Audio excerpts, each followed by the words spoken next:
趁着粉丝老妈不在家，偷偷的把她家扔空了，并进行了简单的改造。昨天把这个小餐厅铺了地板，变成现在这个样子。好多人都说这个柜子太危险了，小姐妹让我给它扔掉。其实我感觉固定完还挺结实的。今天准备收拾卫生间，小姐妹把外边洗手盆这个地方也铺了地板。这两个地方也是这个房子里面东西最少，也没有保健品的地方了。但是也有阿姨从听课那种地方买回来的油污净、洁厕净啥的，从洗手盆底下掏出来这些全都过期了，就剩了一瓶洗衣液。看是不是阿姨啥都不舍得丢？刷完涂料的桶都不知道给它摆了多少年了。还有一大包腻子粉，保存的还挺好，还是湿湿的，但是肯定不能用了，都这么多年了。卫生间里拿出来的这么一大堆，就这些洗护用品啥的，看日期的话就全部过期了。只有2瓶药，也不知道干嘛用的，也没找到日期。但是我看了一些详情，好像是可以喷虫子啥的。我把这些能卖废品的桶直接放到楼道里了。我发现昨天晚上放的纸壳被人捡走了，我感觉这个一会儿也能被人拿走。如果没人拿的话，到时候我再扔楼下去。卫生间的东西几乎全都丢出去了，就剩了一个架子、一个木桶，还有几瓶洗护用品吧。东西少，所以收拾的特别快，剩下的就是打扫卫生了。因为是个老房子，装修也是20-30年以前的了，这个顶都是铝合金扣板的，上面都是空心的，都不敢使劲蹭。我本来想拿拖布擦来，根本不行，后来是用手一点一点的给它擦出来的，有的都得一手把的一手擦，要不然它就顶上去了。这个卫生间看墙面不怎么脏，但是看这个柜顶就能看出来好多灰。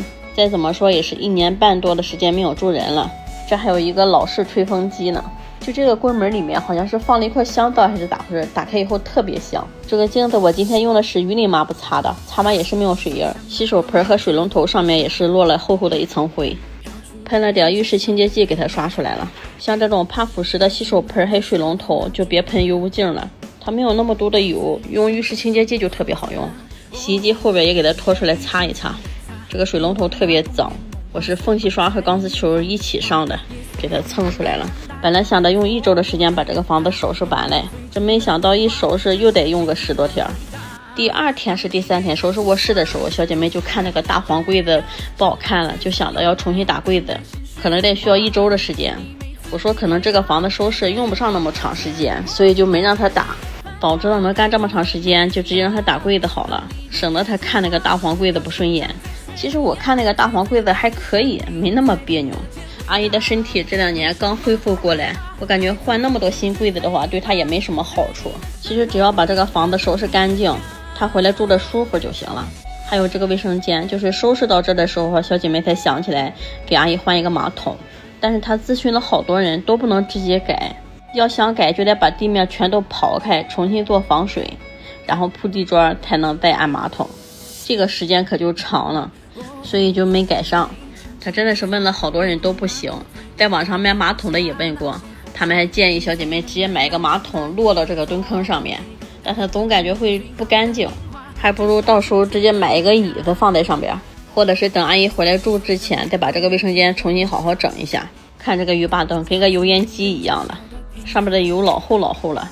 卫生间的窗户外面紧挨的就是厨房。四川这边的老房子还没有油烟机，安的都是那种排风扇，排烟的效果肯定会差一些，所以这个油吧都跑到卫生间来了。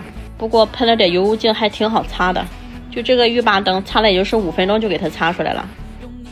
这个窗户之前保洁大姐都擦过了，但是窗框她没擦着，我又重新给它找了一下。其实我觉得要是阿姨在这常住的话，这个窗户可以给它换掉了，但是阿姨现在70多岁了，肯定不会让她一个人在这常住了，也就是想家的时候回来偶尔住一住吧。其实不管是老人还是年轻人，还是喜欢在自己家待的，毕竟是2代人生活习惯不同。别看阿姨生了那么重的病，但是这些年她一直是自己生活的。小姐妹叫过多少次让她去跟她一起住，她都不去。后来是咋去的？就是阿姨自己在家晕倒了，然后就连哄带吓唬她的，才给她弄过去的。刚开始去的时候可能待1个月，最多3个月就得回来一趟，但是她每次回来身体就会不舒服，就是各种感冒呀、咳嗽，反正就是没有在海南待得好。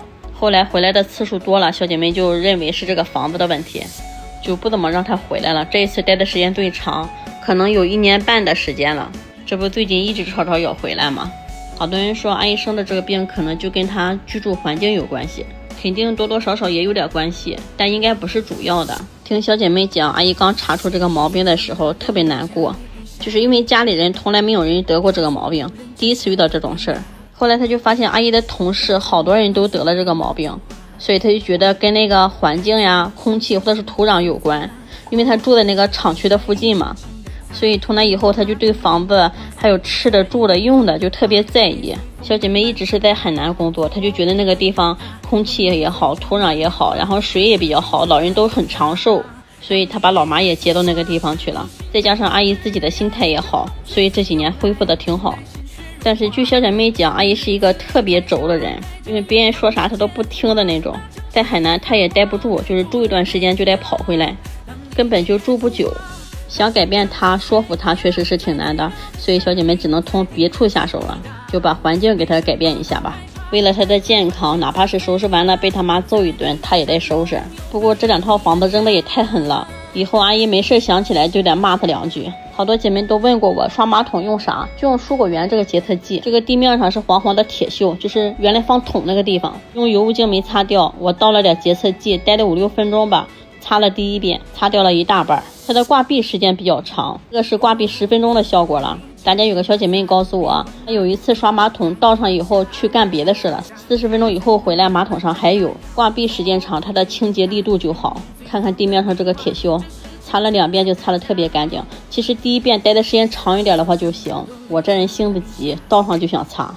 这个卫生间和洗手盆这个位置就收拾完了。当天晚上我就跟小姐妹说，这个顶都生锈了，也擦不出来，主要上边都是空的，使不上劲儿，还有就是好多地方都生锈了，所以小姐妹当天晚上就联系了换顶的，第2天就来干了。师傅说他们可不愿意拆这种顶了，上面都是拿东西压着的，有的都是拿大砖头压的，拆的时候特别危险。我以为是要做那种 PVC 的吊顶，师傅说现在基本上都不做那种了，都过时了，现在都改成这种集成吊顶了，这种就特别省事，不用在墙上钉木方了，就用电钻在顶上钻2个眼儿，吊上几个杆就可以做了。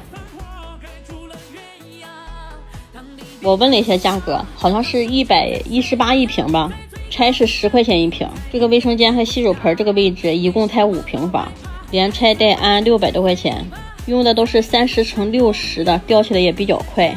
师傅说这个顶你将来怎么擦它也不会像那个一样往上撅了，这个你就随便擦吧，啥事没有，不带往上撅的。他说20-30年以前的吊顶都是那样式的，那个时候的技术还不成熟呢，就是给它安上去了，没有固定，外边看起来好看就行了。卫生间这个顶连拆带安也就是干了1个多小时，安完以后确实不一样哈。这个地方也完成了，灯还挺合适的，都直接卡上了。就要是那种圆灯的话就得安在外面了。收拾完了以后又落了一层灰，再重新擦一遍就行了。好多人说应该计划好先干啥后干啥，就省得重复劳动了。其实有的时候就是在收拾的过程中才有好的想法，或者是遇到了什么问题然后才去干的，这都是很正常的。收拾完了再收拾也好收拾了，就拿清水抹布擦一遍就行了。2个地方收拾的也就是半个小时就收拾完了，留的这些洗漱用品给它放到柜子里。小姐妹晚上告诉我她又买了些毛巾架啥的，等到时候再给她换上。这个大木桶是洗脚盆了吧，上套房子那个是蒸米饭的，让我给说成洗脚盆了，这没见过的真的啥都不懂。来看看前后对比吧，这是没收拾的时候，这个是收拾完了，铺完地板瞅的是好看不少，就是没改成马桶有点遗憾。小姐妹说留点遗憾也蛮好的，哪有那么多完美的，等她老妈回来之前她会解决这个问题的。明天就开始收拾厨房，也进行了简单的改造。